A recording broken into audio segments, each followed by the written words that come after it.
vaizdo dronais, kurie yra būtini formuojant tuos pirmo asmens vaizdo operatorių įgūdžius. Jie paprastai naudojame pirminėme įgūdžių formavimo etape.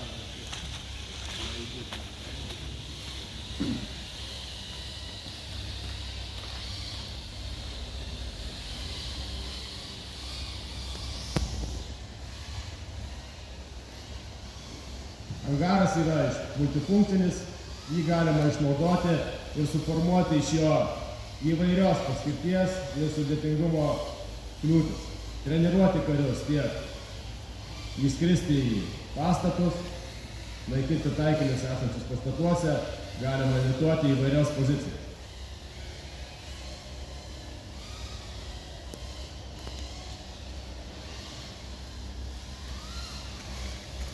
Ir dabar noriu jūs visus pakviesti, susipažinti su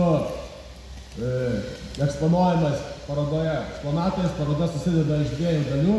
Viena dalis čia yra išdėstyta patalpoje, įranga, kur yra didesnė ir netelpa čia, yra išdėstyta angare. Išdėstyta lauke šalia angaro. Mes rengiame karius ne tik tai sausumos pajėgom, tačiau bepiločių orlaivių operacijus visų kariuomenės rūšių atstovam, dėl to ekspozicijose jūs pamatysit visų kariuomenės atstovų personalą. Tai ačiū už dėmesį ir kviečiu visus apžiūrėti parodą ir susipažinti su mūsų būsimom auditorijom infrastruktūrom.